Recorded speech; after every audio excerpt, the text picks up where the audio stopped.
Orang yang berilmu pengetahuan adalah orang yang mulia di sisi Allah Subhanahu wa Ta'ala, dan bahkan berada pada kedudukan yang kedua setelah para nabi-nabi, mempunyai keutamaan dan keistimewaan yang luar biasa. Mengingat ilmu pengetahuan, terutama ilmu-ilmu keislaman, sangat luas dan terus berkembang mengikuti perkembangan zaman dan teknologi. Maka dari itu, sebagai sarjana yang hari ini dikukuhkan, apakah sarjana S1, S2, dan S3, ini merupakan amanah dari Allah Subhanahu wa Ta'ala. Kita menuntut ilmu bukan untuk pribadi kita sendiri. Kita menuntut ilmu untuk membangun jati diri kita, keluarga kita, anak famili kita, tetangga, bangsa, dan bahkan negara kita.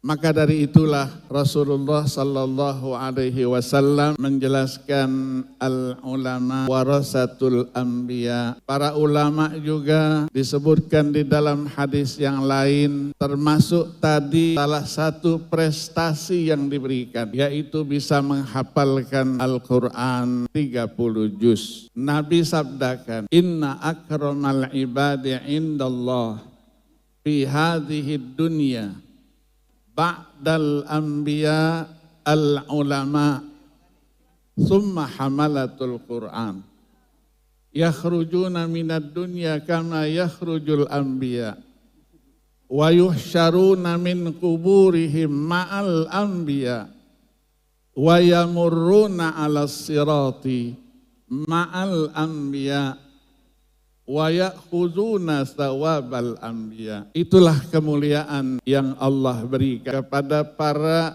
ilmuwan, para hamalatul Quran. Maka dari sinilah merupakan tanggung jawab kita. Tidak ada kata selesai kita menuntut ilmu pengetahuan. Gelar apapun yang sudah kita peroleh itu hanyalah sebagai hadiah atas prestasi yang kita dapat. Seorang ulama pernah ditanya oleh muridnya, man ahwajun nasi ilal ilmi, siapa yang paling memerlukan ilmu pengetahuan itu? Ulama terus menjawab, ahwajun nasi ilal ilmi humul ulama.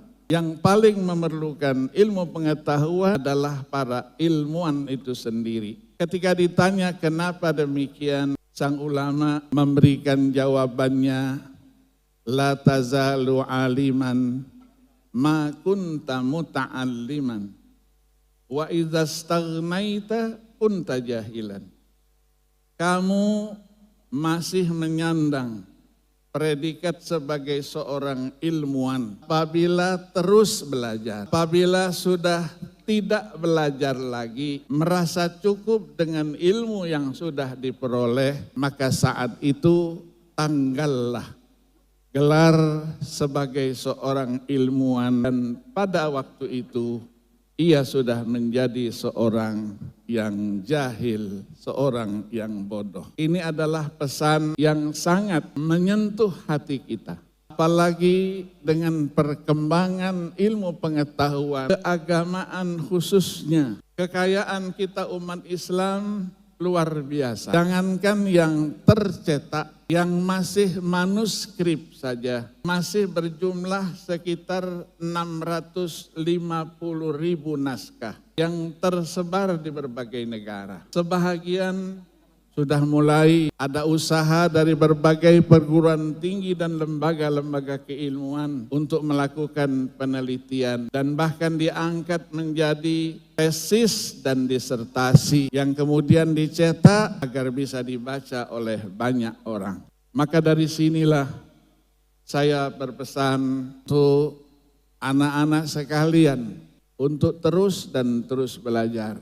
Gelar kesarjanaan tertinggi, profesor, itu adalah tantangan bahwa profesor harus lebih banyak belajar dari yang masih berstatuskan sebagai mahasiswa. Tahaddus bin ni'mah, Tiap hari saya mendapatkan informasi, dicetaknya berbagai manuskrip yang tersebar di belahan dunia ini. Makin hari, makin banyak yang kita baca, bukan berarti makin pintar semua, tetapi makin kelihatan betapa dangkalnya, sedikitnya ilmu pengetahuan yang kita miliki. Maha benar Allah dengan firman-Nya, wa yas'alunaka 'anir ruh qulir ruhu min amri rabbi wa ma utitum minal ilmi illa qalila. Allah tidak berfirman wa ma utitum minal ilmi illal qalil. Tidak aku berikan kepada kalian melainkan ilmu pengetahuan yang aku berikan itu adalah sangat sedikit. Maka kita harus berlomba mengejar, mencari berbagai disiplin ilmu pengetahuan yang kita tekuni dan juga yang lainnya yang harus kita pelajari. Maka dengan usaha itu kita harapkan Allah Subhanahu wa Ta'ala akan memberikan kepada kita ilmu-ilmu yang lain, menyampaikan ilmu pengetahuan kepada orang lain, mendapatkan janji dari Rasulullah sallallahu alaihi wasallam untuk mendapatkan ilmu lain yang tidak diketahuinya. Man 'allama ilman bima alim warasahullahu ilma ma lam ya'lam. Itulah janji dari Rasulullah sallallahu alaihi wasallam. Sekali lagi terima kasih. Mohon maaf atas segala kekurangannya. Semoga Allah Subhanahu wa Ta'ala selalu memberikan taufik dan hidayahnya kepada kita semua. Mohon maaf. Wassalamualaikum warahmatullahi wabarakatuh.